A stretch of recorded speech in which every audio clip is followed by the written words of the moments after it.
in the mist-covered hills of Ireland, where folklore and reality intertwine, there exists a figure both feared and mourned. The Banshee, with her haunting cry, has long been a harbinger of death, warning families of their impending sorrow. But who is she? Is she a tragic soul cursed to wander the earthly realm, or a guardian of the natural order, bridging the world of the living and the dead? Join us as we delve into the mysterious lore of the Banshee, a spectral figure whose presence continues to captivate and terrify in equal measure. The origins and appearance of the Banshee. The Banshee, or Banshee in Irish Gaelic, translates to woman of the fairies or woman of the hills. Deeply rooted in Irish and Celtic folklore, she is believed to be a supernatural entity tied to the spirit world. The earliest mentions of the Banshee can be traced back to ancient Ireland, where she was regarded as a messenger of death. Her cries, known as keening, were eerily similar to the mourning wails of women lamenting the dead, a practice deeply ingrained in Irish burial traditions. In these tales, the Banshee was not always a figure of fear. Instead, she was seen as a sorrowful yet necessary presence, a spiritual guide preparing families for the inevitable loss of a loved one.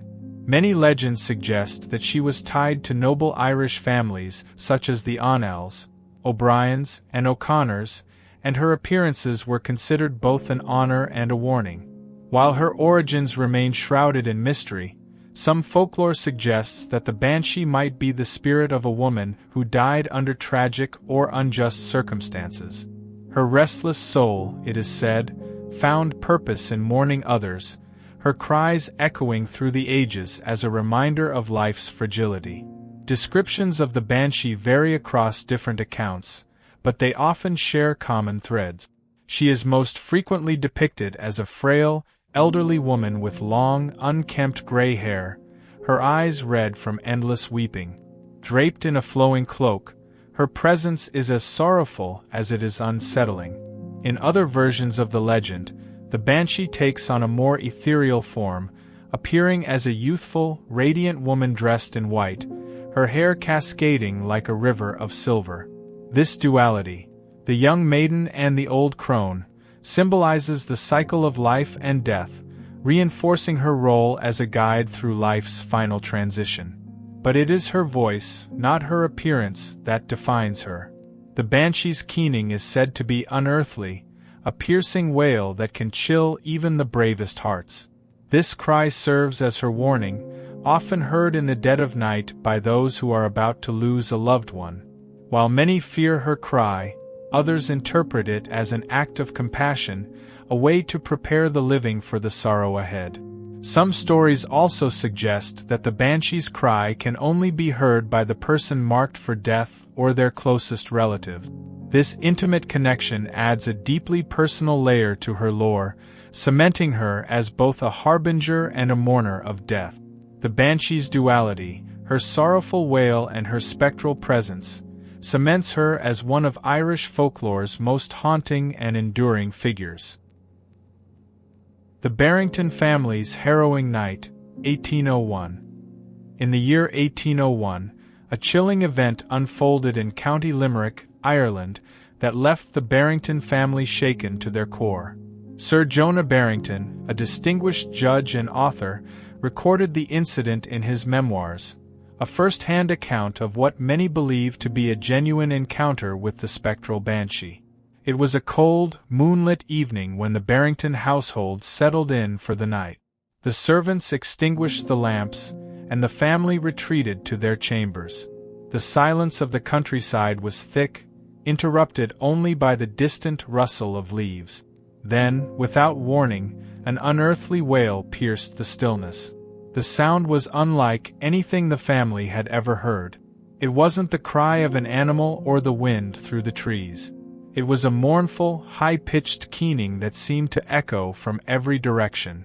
Servants, startled from their sleep, gathered in the hallway, their faces pale with fear. Sir Jonah, roused by the commotion, emerged from his room to investigate. The wailing continued, growing louder and more intense, as if the source of the sound were moving closer to the house. Some of the servants whispered nervously about the Banshee, a harbinger of death in Irish folklore, while others dismissed the idea, insisting it must be a trick of the wind.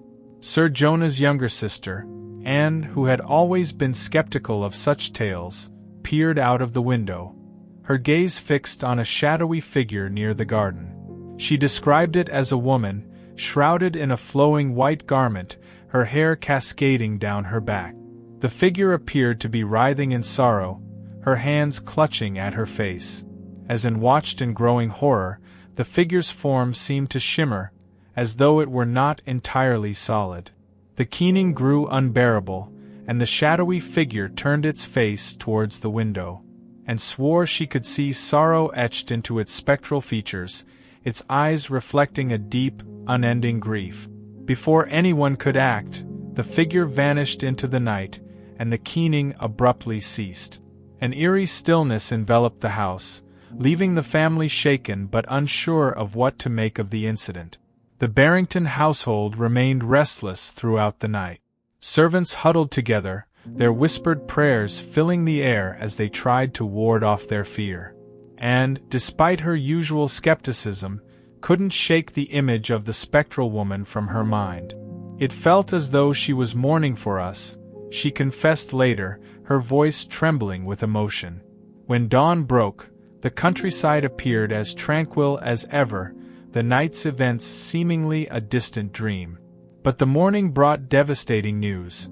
A messenger arrived to inform the family that a close relative had passed away suddenly during the night. The timing of the wail and the appearance of the spectral figure left no doubt in the minds of the Barrington family. They had been visited by the Banshee, her mournful cry a warning of impending death. Sir Jonah, deeply affected by the incident, documented every detail in his memoirs, personal sketches of his own times, published in 1830. He described the keening as a sound that seemed to pierce the soul, carrying with it an undeniable weight of sorrow and forewarning. Copies of this work are preserved in institutions such as the National Library of Ireland and the Library of Congress, ensuring that this chilling account remains accessible to this day. The Banshee's visit to Lady Honora O'Brien, 17th century. In the 17th century, the O'Brien family of Ireland became entwined in one of the most famous accounts of a Banshee visitation.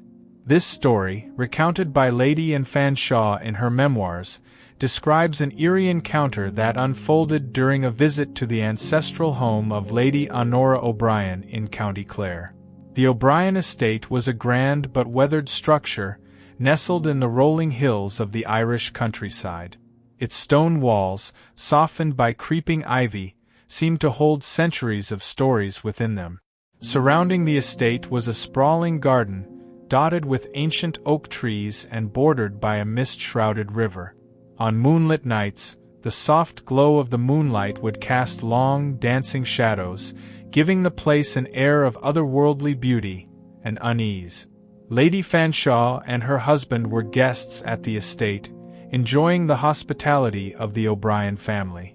One particular evening, after a sumptuous dinner by the flickering glow of the hearth, the household began to wind down. Servants moved quietly through the halls, extinguishing lamps and drawing heavy curtains, while Lady Fanshawe retired to her room overlooking the garden. As the hour grew late and the estate fell silent, an otherworldly sound pierced the stillness, a mournful wailing that seemed to rise from the garden itself. The sound carried an uncanny resonance, too human to be an animal, too sorrowful to be ignored. Lady Fanshawe rose from her bed, her curiosity and unease mounting. She pulled aside the curtain and peered out into the garden. There, illuminated by the pale light of the moon, stood a spectral figure. The woman's long white gown seemed to shimmer faintly, and her hair, flowing like a river of silver, framed a face contorted with grief. The wailing continued, growing louder, and Lady Fanshawe's breath caught in her throat as the figure turned its face upward, her sorrowful eyes meeting hers. For a fleeting moment, The spectral woman seemed to plead silently, before vanishing into the mist. The keening sound lingered for a few more moments before fading into an eerie silence. The commotion roused others in the household. Servants hurried to Lady Fanshaw's room, their faces pale and trembling. Many had heard the wailing and whispered in hushed tones about the Banshee, their voices thick with fear.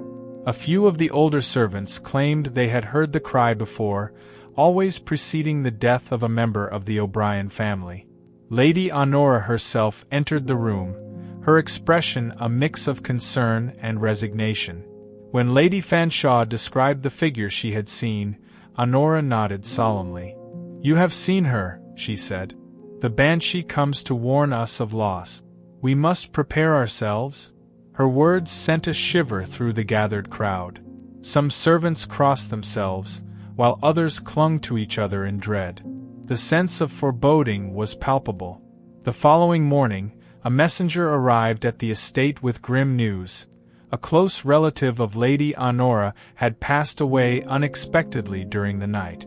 The timing of the apparition and the wailing left no doubt in the minds of those present.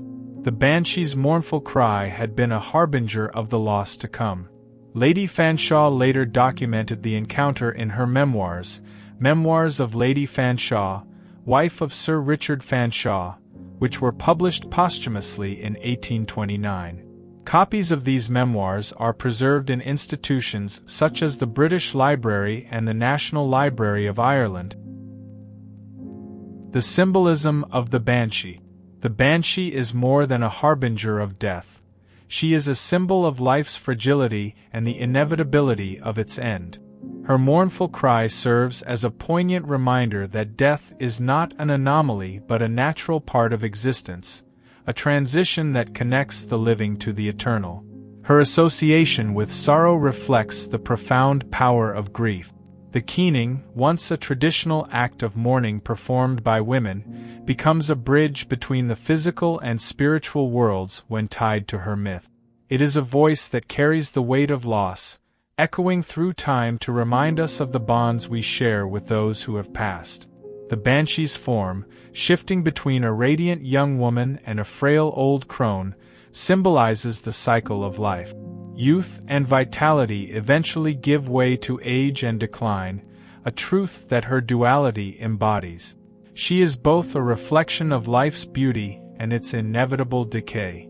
Her ties to noble families underline the importance of lineage and heritage in Irish culture. The Banshee's loyalty to specific bloodlines suggests that death is not a solitary experience but one that reverberates through generations, connecting the past, present, and future. Even nature seems to claim her as its own. Her presence is often marked by the rustle of leaves, the howl of the wind, or the whisper of water over stones. In these moments, she becomes a manifestation of the natural world's quiet mourning, a reminder that all life is bound to the earth and its cycles. Ultimately, the Banshee is a symbol of the unknown. Her existence straddles the line between myth and reality, inviting us to confront the mysteries of life and death.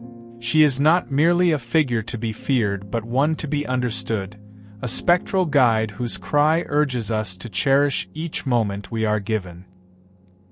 How to encounter a Banshee. Legends whisper that the Banshee does not come unbidden. Her appearance is not a spectacle to seek, but an omen that chooses its audience with purpose. Yet, for those drawn to the shadows of her myth, certain paths may lead closer to her mournful domain. It is said that the Banshee lingers where sorrow and history intertwine. Old ruins, draped in ivy and time, are thought to be her favored haunts. These places, once homes to noble families, echo with memories of joy and loss, an ideal stage for her spectral presence. Likewise, the solemn grounds of ancient burial sites, where generations of the departed rest, may carry her mournful song on the wind. Her ties to noble Irish families deepen the mystery. The Onnells, the O'Briens, and the O'Connors are among the lineages said to share her sorrowful bond. Those descended from these storied names are thought more likely to hear her wail, a chilling privilege of their ancestral ties. Could it be that the bloodlines of old carry with them a connection to realms unseen? The keening cry of the Banshee is the sound that sets her apart from all other spirits. It is not a voice to summon, but one to stumble upon, a piercing lament that cuts through the stillness of night. Some claim it is a warning of compassion, while others shudder at its chilling finality. It may come near a loved one's passing, a sorrowful herald that prepares the heart for the inevitable. Though rituals to summon the Banshee are absent from her lore, folklore hints at acts that might draw her notice. Singing ancient keening songs near sacred grounds or offering flowers at forgotten graves may invoke her presence. But beware, for her arrival is never a light-hearted affair. To hear her cry is to feel the weight of sorrow and the certainty of mortality. And so, the Banshee remains an enigma, a figure of fear, reverence, and mystery. To seek her out is to walk the line between life and death, a journey not to be taken lightly.